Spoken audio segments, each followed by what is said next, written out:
નમસ્કાર વિદ્યાર્થી મિત્રો, સ્વાગત છે તમારું મારી યુટ્યુબ ચેનલ વિજ્ઞાનની વાતોમાં।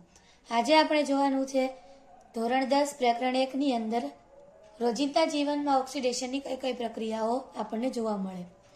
તો રોજિંદા જીવનમાં જોવા મળતી ઓક્સિડેશન પ્રક્રિયાઓ સમજતા પહેલા આપણે થોડુંક ઓક્સિડેશન વિશે સમજીએ કે જે આપણે આગળના વિડીયોમાં જોયું હતું। જો તમારે જોવાનું બાકી હોય તો ત્યાંથી તમે જોઈ શકો છો। ઓક્સિડેશન એટલે કે જે પ્રક્રિયા દરમિયાન કોઈ પણ પદાર્થમાં ઓક્સિજન છે એ ઉમેરાય।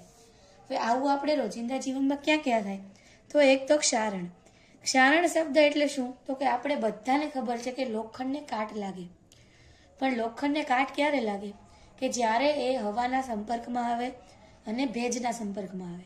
એટલે કે લોખંડના કાટ લાગવા માટે જરૂરી વસ્તુ શું છે? તો કે ભેજ હોવો જોઈએ, બીજું હવા હોવી જોઈએ એટલે કે ઓક્સિજન હોવું જોઈએ।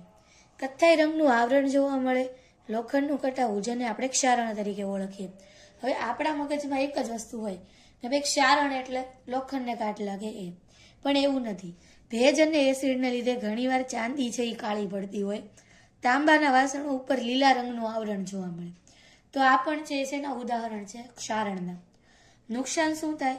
તો કે મોટરકારના ભાગો, પુલો, લોખંડના પાટા કે જે ખૂબ વધારે પ્રમાણમાં લોખંડની વસ્તુઓથી બનેલા હોય ત્યારે એને ક્ષારણના લીધે થઈ અને નુકસાન થતું હોય છે। આ સિવાય રોજિંદા જીવનમાં જોવા મળતું બીજું ઉદાહરણ કયું છે? તો કે ખોરાપણું। ખોરાપણું એટલે શું? આપણને બધાને ખબર છે કે નાસ્તા બનાવીને મૂક્યા હોય ઘરે, બરાબર, પૂરી હોય, વેફર હોય, કોઈ પણ વસ્તુ કે જે તળેલી છે, આવા નાસ્તા ઘરે બનાવીને મૂક્યા હોય ત્યારે મોટા ભાગે આવા નાસ્તા છે એ થોડાક સમય પછી ખોરા થઈ જતા હોય। ખોરા થઈ જવું એટલે શું?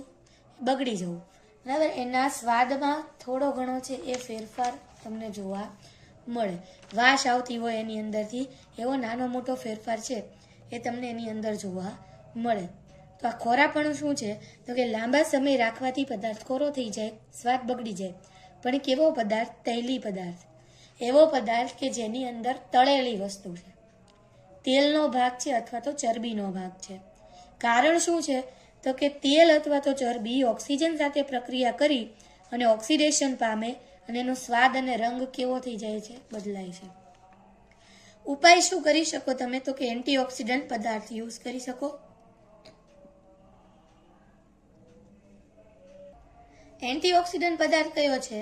તો કે એન્ટીઓક્સિડન્ટ પદાર્થ એટલે કે એવો પદાર્થ કે જે તમે કોઈ પણ તળેલા પદાર્થમાં નાખો એટલે એનો સ્વાદ અને એની વાસ એ બદલાય નહીં, ઓક્સિડેશન કરવાથી બચે, બરાબર, ઓક્સિડેશન થવાથી એને બચાવે।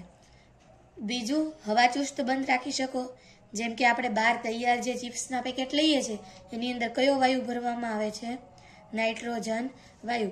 આ પ્રશ્ન તમારે મોટા ભાગે બોર્ડની એક્ઝામમાં પૂછાય છે કે શા માટે બટાટાની ચિપ્સમાં નાઇટ્રોજન વાયુ ભરવામાં આવે છે, અથવા તો બહાર તૈયાર મળતી બટાટાની ચિપ્સની અંદર કયો વાયુ ભરવામાં આવે છે, અથવા તો કયો એન્ટીઓક્સિડન્ટ પદાર્થ ઉમેરવામાં આવે।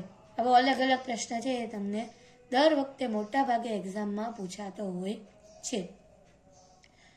તો અહીંયા આપણું ધોરણ 10 પ્રકરણ 1 રાસાયણિક પ્રક્રિયાઓ અને સમીકરણોના બધા જ ટોપિક છે એ પૂરા થાય છે। મળીએ નેક્સ્ટ વિડીયોમાં બીજા ચેપ્ટર સાથે। ત્યાં સુધી બધાને બાય બાય। વિડીયો પસંદ આવે તો ચેનલને લાઇક કરજો, શેર કરજો અને સબસ્ક્રાઈબ કરજો।